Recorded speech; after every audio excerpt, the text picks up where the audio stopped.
Hello, friends. This is Darren Hayes of PigskinDispatch.com. Before we take you to your favorite Sports History Network show, just want to tell you a little bit about some merch that you can pick up that represents your favorite SHN podcast. So far, there's t-shirts, coffee mugs, and even books from some of the authors that do podcasts right here on SHN. Who could buy something better than that, than have the history right from the gentleman that you hear talking about it? But we also are adding things each and every day. And where's that store, may you ask? Well, it's at SportsHistoryNetwork.com. Up at the top, there is the SHN merch button. Click on that. It'll take you right to the store, and you can be representing your favorite podcast and show the world that, hey, on the swag that I'm using, it's the headquarters of sports yesteryear, Sports History Network, and my favorite podcaster, the Sports History Network store. Shop there today.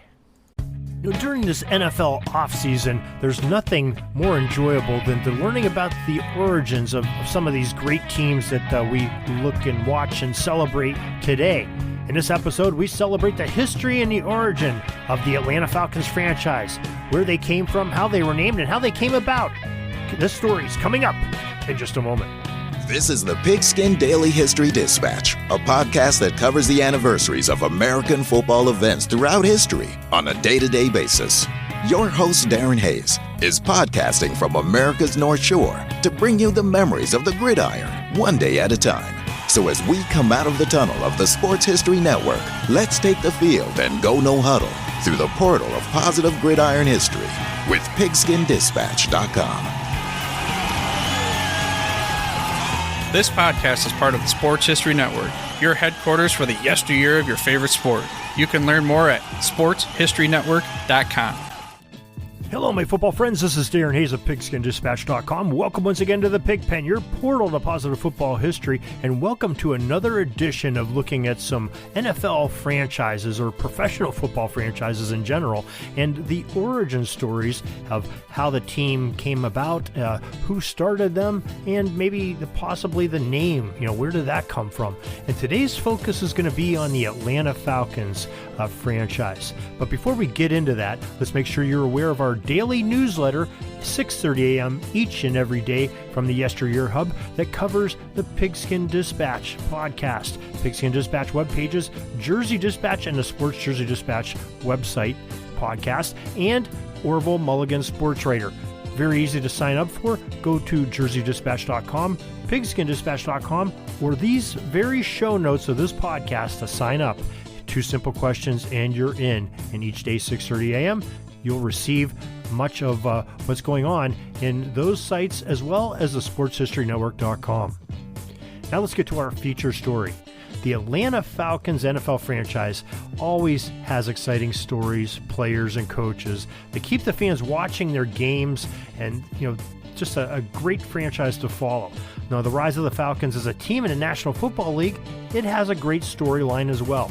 And to understand the franchise's origins, we must take a look at the city's growth and a brief history of Atlanta, Georgia. The story of Atlanta starts with the American transportation industry. The town was founded in 1837 as a destination of sorts. Its beginnings as a population center called Marthasville was formed because it was at the end of the Western and Atlantic Railroad line. Marthasville was chosen because it was the name of the daughter of then Georgia's governor's daughter, and a more popular slang term for the town was terminus, referring to the terminal end of the railroad line. Now, those references were soon changed as the area grew in population and importance to the name of Atlanta. This new name is the feminine word form of the word Atlantic, as in the railroad that started it, the Western and Atlantic Railroad. Now, the city's population grew to just over 9,550 citizens by 1860. But this only lasted a short time, as the Civil War broke out shortly thereafter. Now, due to the importance of the town with its rail line, it became a major strategic importance for the militaries of both sides. The Union Army marched into the area in 1864, as it was a location of several major Army battles, culminating in the Battle of Atlanta and a 4-month-long siege of the city by the Union Army under the command of General William Tecumseh Sherman as part of Sherman's March. Now, after the devastation of the war was done, Atlanta slowly built itself, just like the rest of the South, in the Reconstruction era. Now, as it was rebuilt, it also grew to new heights as the railroads became extremely integral to the new Industrial Revolution and the products of the South, and the movements of goods and products throughout the country and to ports abroad. Now, the next period of growth was just after World War II, as service members returned home. The city was a center for the civil rights movement in the early 1960s, and the population grew again rapidly in those early 1960s. This put the city at a level where the burgeoning professional sports leagues started to take notice. The community leaders saw the sports industry's importance to growth and success, and they took a gamble.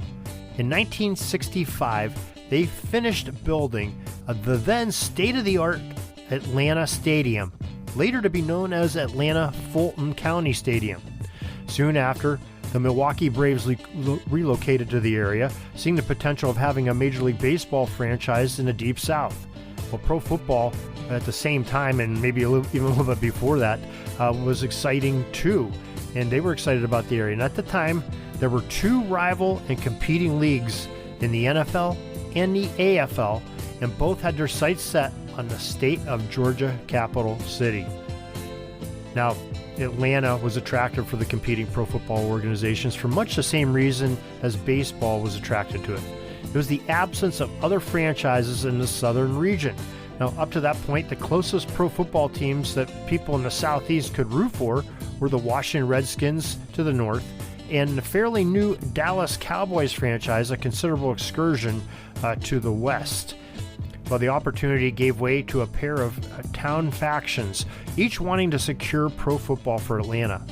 One of them was a conglomerate headed by a young businessman named Rankin M. Smith, a successful life insurance executive that had been active in the NFL exhibition games and promotions for the National Football League in the area. The Smith Group had applied for franchises in both the AFL and the NFL. They sort of hedged their bet a little bit, if you would. Another group reported it had invested money for a franchise and locked into the adjoining the American Football League. They were hitching their horse to that one league. And this group was made up of a few local businessmen from the Cox Broadcasting Company, and both sides were working independently from each other and in different directions. Eventually, the Cox Broadcasting contingent worked out a deal and was awarded an AFL franchise on June 8, 1965, based on acquiring the contingency of the exclusive stadium rights for Atlanta Stadium by city officials. Now, not to be outdone in this new gridiron battle for Atlanta, NFL Commissioner Pete Rozelle, seeing the AFL had an advantage, seemed to a little bit lethargic toward gaining the Atlanta franchise up to that point, but he was motivated now by the AFL's interest and imminent granting of a franchise there. So he immediately traveled to Atlanta to prevent the AFL expansion, did all he could to stop it, and one way is to get the NFL franchise. He forced the city to choose between the two leagues, and before the end of the month, the city officials decided Rozelle and the NFL were their choice for a franchise. On June 30th, 1965, the National Football League awarded its 15th franchise to the city of Atlanta to a 41-year-old Rankin Smith for $8.5 million. This decision set the AFL's original plans for two new expansion teams in 1966 for Atlanta and Philadelphia. They put a little bit of a detour on that. Later, this AFL expansion effort resulted in the Miami Dolphins the next year in 1966 and the Cincinnati Bengals in 1968. Well, back to Smith. Now, Rankin Smith went to work to get his new NFL franchise on the ground. One of the first orders of business was to get the community behind it and also name the team. He did this in one strategic move, one broad brush. Did both by announcing the community project to nickname the team from suggestions of area contributors, a sort of a contest. The winning submission ended up being from a local Griffin, Georgia school teacher who, according to the Pro Football Hall of Fame, wrote, quote, "The Falcon is a proud and dignified, with great courage and fight. It never drops its prey, and it's deadly and has a great sporting tradition," end quote. interest was high. With very little promotion, the season tickets for the new Atlanta Falcons were sold in record numbers. The franchise had to suspend sales after just 54 days because of the popularity, and when they reached a new record for a new franchise and 45,000 season tickets sold. Previously, the Minnesota Vikings held the record of 22,000, so they more than doubled it. The team hired Norb Hecker, a Vince Lombardi assistant coach for the Green Bay Packers, as their first head coach of the Atlanta Falcons football team. On November 27th, 1965, the Falcons had their first NFL draft pick. It went to the University of Texas Longhorns Outland Trophy winning linebacker Tommy Nobis. The Houston Oilers of the American Football League also drafted Nobis, but after negotiations with both teams and weighing his options, he signed with the Falcons on December 14th of that year. In their inaugural season, the Falcons lost their first 9 games before a milestone moment on November 20th when they defeated the New York Giants 27-16. They finished this first campaign with a record-tying expansion team first season record up to that point of 3 wins. The team took its lumps until it finally found some moderate success in the 1970s with quarterback Steve Bartkowski leading the way. And in the coming decades, they had some great hires. The team hired the colorful Jerry Glanville, had some moderate success. The Falcons also drafted Deion Sanders, the very flamboyant and well-spoken and great player in the first round, 5th player overall out of Florida State in the 1989 NFL Draft. Later on, veteran coach Dan Reeves took over the sidelines of Atlanta and took the Falcons, better known as the Dirty Birds that year, to their first title game appearance in 1998. It was Super Bowl 33, where they lost the Denver Broncos 34-19. They had a bit of a resurgence with talented signal caller named Michael Vick a little bit later, and over a decade after that, they got close to winning it all, with Matt Ryan at the helm in a 34-28 overtime loss to the New England Patriots in Super Bowl 51. It's also one of the biggest collapses in Super Bowl history, as they held a 28-3 lead in the second half. So just a tough break for the Falcons, but they have had some success, and they're a promising franchise once again. With some great things there under Mr. Arthur Blank as the general manager and owner there. And, we have some great spots from the Pro Football Reference that shows the record of the Atlanta Falcons from this previous season that just passed, 2022, all the way back to 1966 when they started and everything in between. Some great stats are from Pro Football Reference, so make sure you check that out at pigskindispatch.com.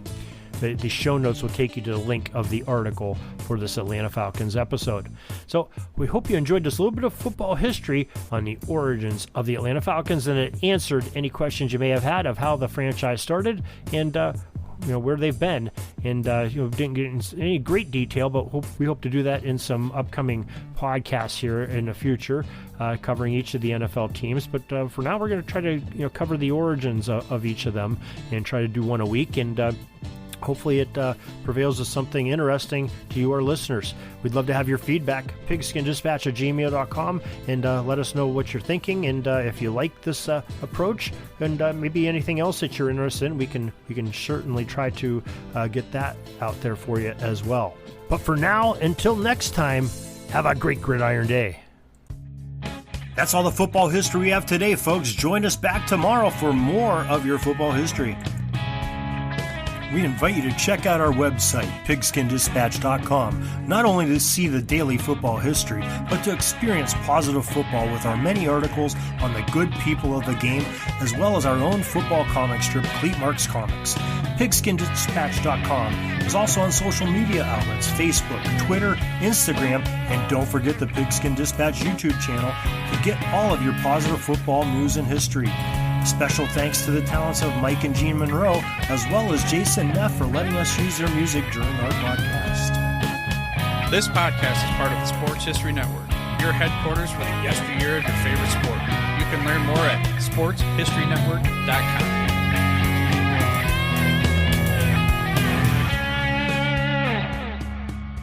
Hey there, sports history fan. This is Arnie Chapman, a.k.a. the Football History Dude.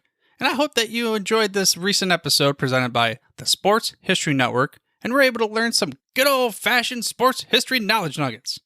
I started the Sports History Network back in 2020 with the mission to help podcasters find a community of like-minded sports history nerds, as well as helping aspiring podcasters to start their own shows. We have a little bit over 30 shows on the network right now covering all sorts of sports history, but as far as I'm concerned, we're just at the toothpick in the ocean moment, that can't even figure it out because there's so much more coming. We wanted to create the ultimate headquarters for sports yesteryear, starting with Podcast Network and our website, but we're going to continue to move into other mediums as well. And here's the cool part, because we want you to be part of our team. So if you're interested in starting your own podcast, or maybe being a guest on one of our shows, or who knows, maybe even writing an article for us over on the website, seriously, all you got to do is reach out to us on the contact page over at sportshistorynetwork.com.